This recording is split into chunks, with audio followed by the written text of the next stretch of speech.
So when we talk about moving to a new country or moving, having an expat life, like in the Philippines, for instance, that everything has to be the way that the other expat lives, right? The other experiences that we all see, in social media, and then or from peer information, people who have gone through the process already, like visiting the country, Philippines, Manila, Cebu, all provinces, and then making a decision to leave a particular place where you wanna live, and we think that that's the only option in somehow, some way, that perhaps that's the most desirable option. Of course, it is if you have a good health. If any of us, if you have, you know, in a good medical situation, a good financial situation also, that in which you have a fixed income, because there's no way you can work. I mean, you can work, of course, in the Philippines with a special work permits when you require, work permit, the residence card, if you're married to a local Filipina, and but think about making only $200 at the average, $200 to $250 a month. That's not really an option, right? But let's say that recent months we've been talking, we've been seeing so many cases of expats, foreigners coming to the Philippines and really ended up on the street living, very difficult situation with illnesses, critical terminal illnesses, and other illnesses they acquire, as traveling Southeast Asia, as they go. But let's say that you have, if you're on a fixed income, like you have a pension or retire, or social security income, in which you can manage to have that. Because always people are talking about, having like that you can live in the Philippines with $1,000. That's so many people have been talking about that, you know, that you're sick of it. Some of you maybe you have seen so many people, different giving you different options, different versions of how far can you go $1,000 in the Philippines, whether you live in the provinces or you were living in big cities like Cebu, Manila, you know, uh, Angeles City and others, that are more well-known cities. So $1,000 doesn't seem to go that far, but so now people talk about $1,500. Some people say, well, average is like $1,200. So, but without going further with that debate, um, it's always an option that if you have, if you don't mind living in a, assisted living facility, there's always an option to live in a places like where they have some medical care. Assisted living facility is not like a nursing full blown nursing home, which I have experience, working at a nursing home, which you get 24/7 care. I mean, nursing care and also medical care, which is, I mean, they both intertwine. I mean, both services and companionship, because I was a nurse's aide, and my job was to sometimes give companionship, to my patient. Now, the companionship is just watch, having take my patient. I took my patient to the recreation area where, there's, either whether you watch TV or play some, there was a pool you can play, or just go to the garden area, listen to some music. Because people have, the devices, even cell phones. Some cases they are authorized to use cell phone. People say that in nursing home you can't use cell phones. Yes and not, because there is a fixed phone that is controlled by the facility, by the administrative, by management. But in some few occasions, there are independent, independent patients that they are authorized to use cell phone. So to cell phone, people you can watch movies, music, and part of my personal care as a nurse's aide was to give companionship, of course, care for others. I have 12 patients on my care. Um, but in a facility, going back to assisted living is most like people who are still independent. Most people in the assisted living facilities are people in their 60s, between 60 to 70 years old. I mean, it's an age group that majority, and some 75, I'd say. The average is around 70, but you have people in their 60s with some medical issues that they don't have, that independence to do their own shopping, to go to the supermarkets and do their own, even personal hygiene care, So there is but it doesn't require like a intensive care like a nursing home care, 24/7 watch of from a doctor or from uh, a nurse basically. So assisted living is more like a daytime care and many recreation activities for assisted living facility, which I've been through. I never worked at assisted living, but I knew people who live in assisted living and who had relatives. So it wasn't. I was familiar with my work as but as I had to compare between nursing home and assisted living.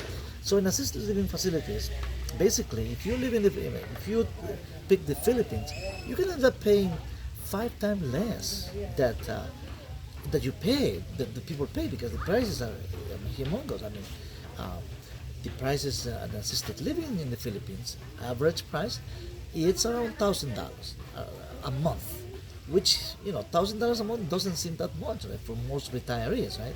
Most people in pension. But if you live in a place like Philippines, tropical country, I mean, so many stories, second, opportunities, second, people who are looking for beautiful girls, marriages, in area, with big age gap, which is allowed, which is part of the culture in the Philippines. But now, if you ended up assisted living, meaning, how come, why not just live in an apartment and you can hire your own maid, right?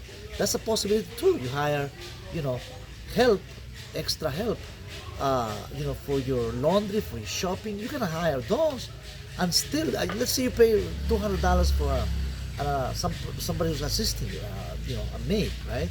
Who cares for your house, to clean up your house, or somebody who clean the house, even 3-4 times a week. You don't have to have them like all 7 days a week, or even not even sleep at your apartment. That's a possibility too. And if you make your budget, yes, you can make it with $1,000, right? With $1,000 a month income, yes, you could make it, and you can still live in an independently, meaning you don't have to be under supervision of some management facility at assisted living, because you have a management team at an assisted living facility in which you have some supervision. Definitely, you have nursing care during the day. You have assistant for your cleaning of your apartment at the facility, but it's an institution. So just just the thought that you are on an institution, living in an institution, it can make you crazy, drive you a little, nuts, because now you're thinking that your life is, that you live that you part of the age group is like you are like a heaven's waiting list, like people call Florida, right? Oh, Florida, the state of the United States, is like waiting room for heaven, waiting area for heaven, that you're just the last step before the grave, before the cemetery, which is not a way of, that's people joking, of course, sarcastically. But if you think about assisted living in the Philippines, it's a good way. I'm not advertising for anybody, any company. All I'm saying is that in recent years, it's trending. There's so many answers in this place. Well, this is like a parking area. I think in my back you hear some.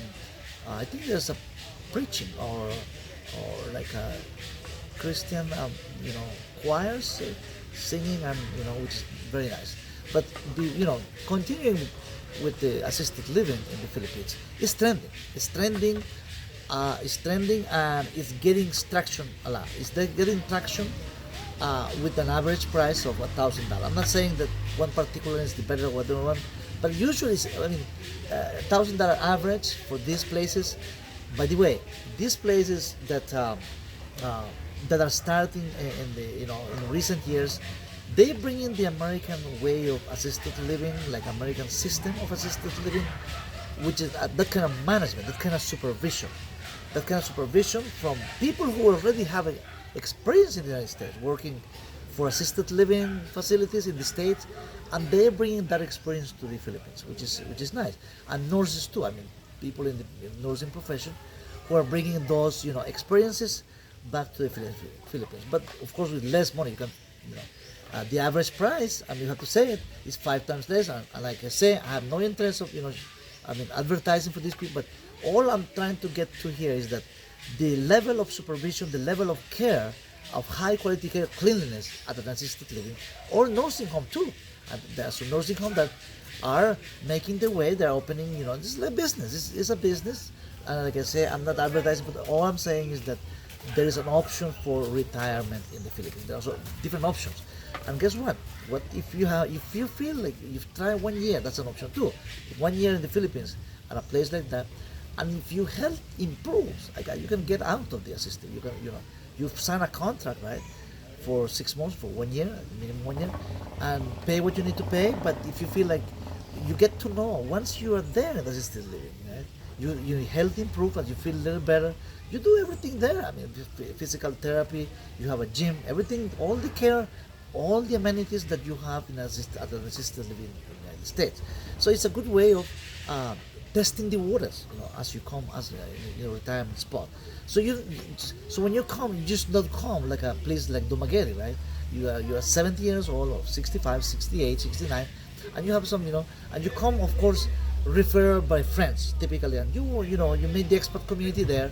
But it's a culture shock. I mean, people speak English in the Philippines, of course, but in a way, it's a culture shock because everything changed. Everything is almost different, except for languages, and of course food and different other options. I mean, different other things that you might find. Even the food that there, you can find imported goods. That you eat back home, whether you live in the States or Europe, and more. Remember these are islands. Anything in the island, anywhere in the island, is a little more pricey. Things that you don't produce at the island where you live in the Philippines or any other island, Latin America too. If you go to live on an island, even clear drinkable water, you have to bring it from mainland, um, and other products too. Other, first, things that perishables that you don't that land doesn't produce. But of course, the provinces produce a lot, lots of vegetables, fruits in the Philippines, which are at an affordable price. Now, thinking about how supervised are they? How does the government of the Philippines or every province, they have the authorities, right? Do they have a system in which they are supervising closely these new facilities?